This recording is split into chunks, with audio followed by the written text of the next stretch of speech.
Hi అండి, welcome to Lavanya's kitchen. ఈరోజైతే మన ఛానల్లో సంపంగి పువ్వులను ఎలా ప్రిపేర్ చేసుకోవాలో చూద్దాం. వీటినే మనం పనస తొనలని కూడా అంటామండి. వీటిని తయారు చేసుకోవడానికి ముందుగా మనం ఒక బౌల్లోకి 2 కప్పుల వరకు మైదా పిండిని తీసుకోవాలి. ఇందులోకి మనం ఒక రుచికి సరిపడా సాల్ట్ను కూడా వేసుకోవాలి. అలాగే 2 టేబుల్ స్పూన్ల వరకు నెయ్యిని కూడా వేసుకోవాలి. ఈ మూడింటిని బాగా కలిసే విధంగా కలుపుకోవాలి. మొత్తం బాగా మిక్స్ అయ్యేటట్టు కలుపుకున్నాక మనం ఇలా పిడికిలతో తీసుకొని పట్టుకుంటే మనకి ఇలా వస్తే మనకి ఉండకట్టినట్టు వస్తే మనకి నెయ్యి సరిపోయినట్టండి. ఇప్పుడు ఇందులోకి కొద్దిగా వాటర్ని వేసుకుంటూ మనం గట్టిగా చపాతీ పిండిలా కలుపుకోవాలి. మెత్తగా కలుపుకోకూడదు. ఇలా కలుపుకొని మనం పిండి ముద్దలా కలుపుకున్నాక ఒక 10 మినిట్స్ వరకు మూత పెట్టి పక్కన పెట్టుకోవాలి. ఇప్పుడు మనం మూత తీసుకొని మళ్ళీ ఒకసారి పిండిని కలుపుకోవాలి.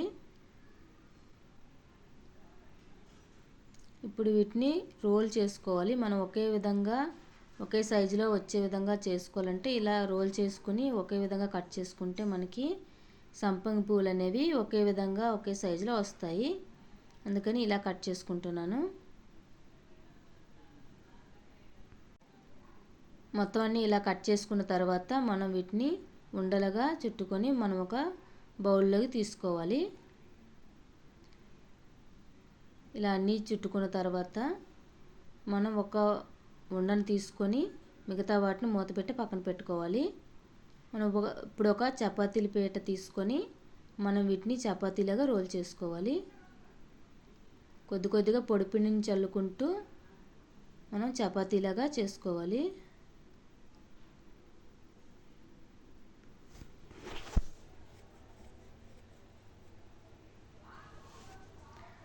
పొడిపిండి వేసుకోకపోతే ఇలా అతుక్కుంటుందండి.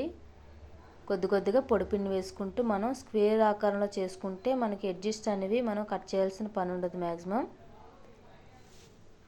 నేనైతే ఇప్పుడు సంపంగి పువ్వుల్ని ఎలా ప్రిపేర్ చేయాలో ఆ విధంగా కట్ చేసుకుంటున్నాను. ఎడ్జెస్ తీయకుండా ఎలా కట్ చేసుకోవాలో అలా కట్ చేస్తున్నాను. ఇప్పుడు ఇలా కట్ చేసుకున్న తర్వాత ఇలా మడుచుకుంటే మనకి సంపంగి పువ్వు రెడీ అయిపోయినట్టేనండి. చూడండి, వీడియోలో చూపిస్తున్నట్టు ఇలా చేస్తే సంపంగి పువ్వు రెడీ అయిపోయినట్టే. ఇది ఒక టైప్లో కట్ చేసుకున్నామండి. ఇప్పుడు వేరే విధంగా చేసుకుందాము. ఇప్పుడు వీటి కోసం ఏంటంటే అదేవిధంగా ఒక చపాతీ ఉండని తీసుకొని చపాతీలా రోల్ చేసుకొని మనం సైడ్ ఎడ్జెస్ అనేది తీసుకోవాలి. ఇది ఒక లెవెల్గా కట్ చేసుకొని మడత పెట్టుకోవాలి. అప్పుడు మనకి ఇది వేరే మోడల్లో వస్తుంది. ఇప్పుడు వీటిని అన్నింటినీ సేమ్ అదే విధంగా మనం కట్ చేసుకోవాలి. ఘాట్లా పెట్టుకోవాలి. సైడ్ అంతా అంటే మరీ లాస్ట్ వరకు కట్ చేయకూడదు. కొద్దిగా ఉంచే వరకు కట్ చేసుకుంటే మనకి ఊడిపోకుండా వస్తుంది. ఇప్పుడు మనం దీని మీద కొద్దిగా పొడిపిండిని చల్లుకుంటే మనకి అతుక్కోకుండా వస్తుంది. నేనైతే కింద రొట్టెల పీట మీద అయితే మనం చల్లుకోలేదండి, నేను మర్చిపోయాను. అలాగే అదేవిధంగా మీరైతే కొద్దిగా రొట్టెల పీట మీద చల్లుకుంటే మనకి అంటుకోకుండా వచ్చేస్తుంది.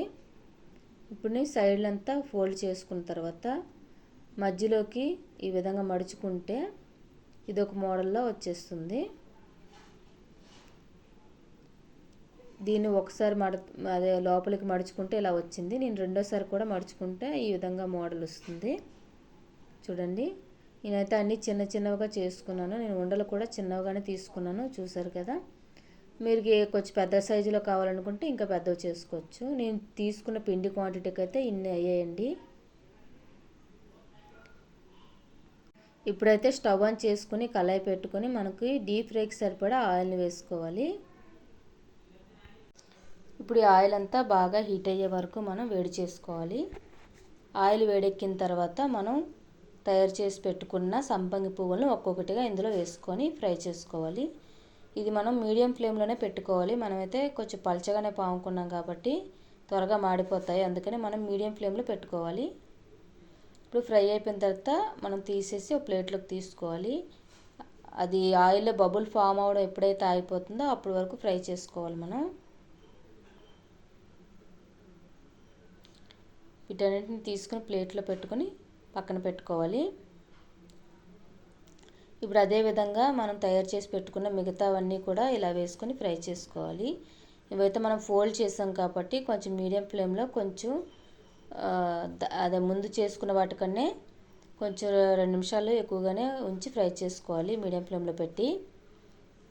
ఇప్పుడు స్టవ్ ఆన్ చేసుకొని కళాయి పెట్టుకొని ఒక కప్పు వరకు మనం షుగర్ని తీసుకోవాలి. అలాగే ఒక అరకప్పు వాటర్ని వేసుకొని షుగర్ అంతా కరిగే వరకు కరిగించాలి. ఇది ఇలా మనకి తీగ పాకం వచ్చే వరకు మనం కరిగించుకున్నాక స్టవ్ ఆఫ్ చేసుకోవాలి. ఇప్పుడు తయారు చేసి పెట్టుకున్న సంపంగి పువ్వులను ఒక్కొక్కటిగా ఇందులో వేసుకొని ఒక స్పూన్ లేదా ఫోర్క్తో ఇలా తీసుకుంటే మనకి పాకం అంతా బాగా పడుతుంది. ఒకేసారి వేసుకుంటే అన్నిటికీ అలా పాకం పట్టదని నేను ఒక్కొక్కటిగా వేసుకొని తీసుకుంటున్నాను. ఇంతేనండి. ఇలా తీసుకొని మనం ప్లేట్లోకి సర్వ్ చేసుకుంటే మనకి ఎంతో ఇష్టమైన సంపంగి పువ్వులు ట్రెడిషనల్గా పండగలకు కూడా మనం పూజలకు కూడా పెట్టుకుంటాం కదా, రెడీ అయిపోయినట్టేనండి. సింపుల్గా మన సంపంగి పువ్వులను ఎలా ప్రిపేర్ చేసుకోవాలో చూసాం కదా.